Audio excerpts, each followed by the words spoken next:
हे hi guys, film fair में आप सभी का बहुत बहुत स्वागत है दोस्तों। फाइनली मैंने देख लिया है welcome to the jungle starring Akshay Kumar और इंडियन सिनेमा के जो भी प्रोमिनेंट एक्टर्स हैं उन सभी को मिलाकर एक इंसेम्बल जो कास्ट होती है मिलाकर ये पूरी फिल्म बनी है। फिल्म जो है पूरी तरह से एक प्रॉमिस करती है। प्रॉमिस ये करती है कि आप अपने दिमाग को बंद कर दीजिए, जो लॉजिक होता है उसे आप अपने घर पर ही छोड़कर आइए और जो मैडनेस होता है उसे आप एंजॉय कीजिए। और अगर इस प्रॉमिस के साथ अगर देखा जाए चला जाए तो आपको बता दूं the film largely delivers. Film का मैंने फर्स्ट हाफ देख लिया था। फर्स्ट हाफ का मैंने अपना ओपिनियन मैं आपको बताया था और उसमें मैंने बताया था कि किस हिसाब से एक बिल्डअप तो हो रहा है स्टार्टिंग में, लेकिन बिल्डअप के बाद इंटरवल से पहले जो 20 मिनट के जो सीक्वेंसेस होते हैं वो बहुत ही ज़्यादा फनी होते हैं।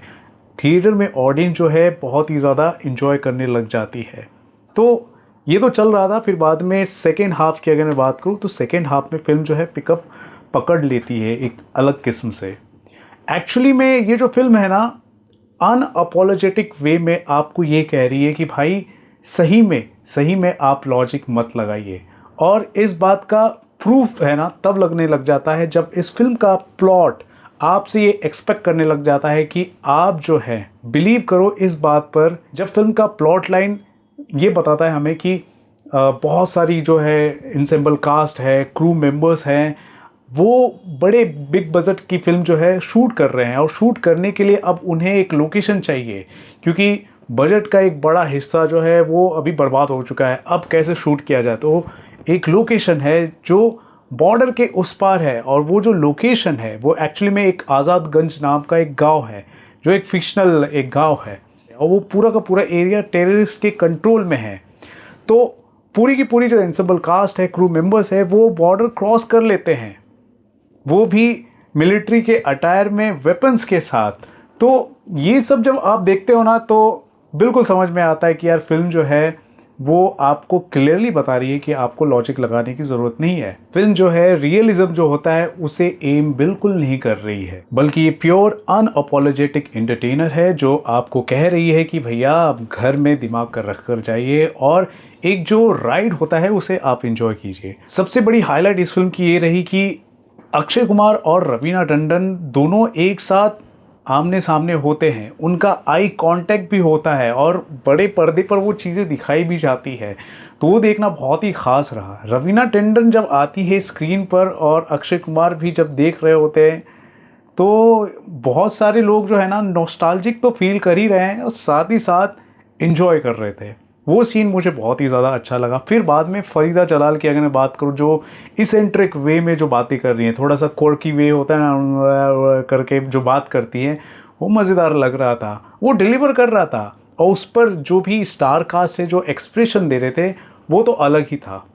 फिर किरण जी जो हैं बहुत दिनों बाद आए हैं किसी फिल्म में देख रहा हूँ उनको, तो उर्दू के जो अल्फाज जिस हिसाब से वो बोल रहे हैं वो भी कुछ अलग ही था। मतलब बहुत लोग बहुत बहुत ज़्यादा हंस रहे थे। अभी मैं उसको सोच रहा हूँ तो अभी मेरे को हंसी आ रही है। तो एक हिसाब से लोग बोल रहे थे यार क्या देखने के लिए आ गया, मतलब लोग सोच रहे थे क्या देखने के लिए आ गया। लोग खुद पर भी हंस रहे थे ये क्या देखने के लिए आ गया। एक्चुअली फिल्म यही है, फिल्म यही प्रॉमिस कर रही है कि भाई कोई लॉजिक वॉजिक मत लगाओ, जाओ देखो और हंसना है हंसो, एंजॉय करो, एक राइड पे चले जाओ।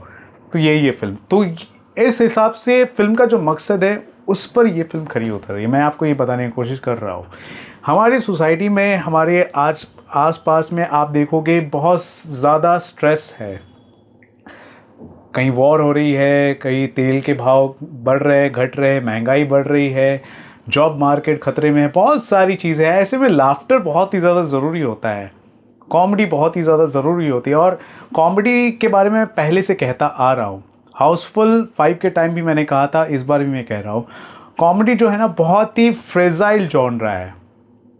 मेकर्स, डायरेक्टर्स, एक्टर्स हर कोई जानता है कि ये जो चीज़ें डालूंगा ये इलॉजिकल है, ये रियलिज्म के परे है, ये क्या है, ये लोग उनको सब पता है, उनको जियो पॉलिटिक्स पता है, टेक्निकल एस्पेक्ट्स पता है, हर चीज़ पता है। फिर भी वो ऐसे ऐसे एलिमेंट्स, ऐसे ऐसे सीक्वेंसेस, ऐसे ऐसे प्लॉट के साथ, प्लॉट लाइन के साथ ट्विस्ट वगैरह डालते हैं जो आपको ऐसा लगता है कि यार ये क्या है, ये तो बिल्कुल लॉजिक नहीं है, ये सब नहीं है, बिल्कुल नहीं है। कॉमेडी फिल्म है और उसमें लॉजिक ढूंढने की ज़रूरत ही नहीं है, क्योंकि जॉनरा ही ऐसा है। फिल्म प्रॉमिस ही ये कर रही है कि भाई आप लॉजिक को घर पे रख कर आओ। ऐसी चीज़ें जब लोग देखते हैं ना, ख़ासतौर पर जो क्रिटिक माइंड के जो लोग होते हैं ज़्यादातर, हालांकि मैं भी एक क्रिटिक हूँ, लेकिन मुझे बता दिया गया कि ये जो फिल्म है कॉमेडी जॉनरा में है, ये सारी चीज़ें हैं, ये प्रॉमिस कर रही है, तो उस हिसाब से मैं देखता हूँ।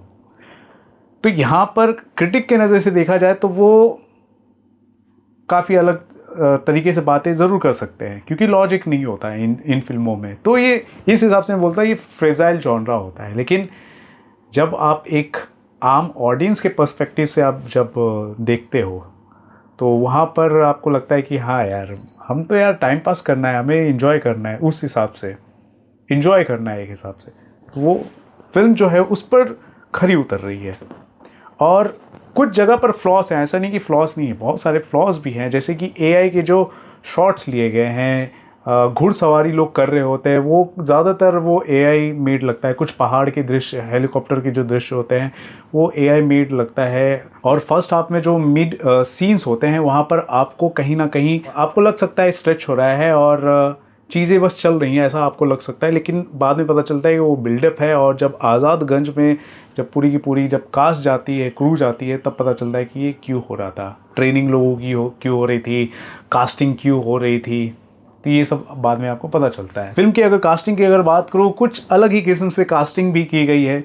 फिल्म के अंदर फिल्म बन रही है, फिल्म में भी कास्टिंग हो रही है। अब कास्टिंग कैसी हो रही है या क्रू मेंबर का सिलेक्शन कैसा हो रहा है, अब ज़रा सोच कर देखो कि फिल्म का जो कैमरामैन है वो ऐसा है जिसे दिखाई ही नहीं देता। अक्षय कुमार का जो कैरेक्टर है वो एक्चुअली में फिल्म के अंदर एक फ्लॉप एक्टर है एक्चुअली में, लेकिन वो चार्ज करता है 150 करोड़ से ऊपर का चार्ज करता है, पैसा चार्ज करता है इस फिल्म के लिए।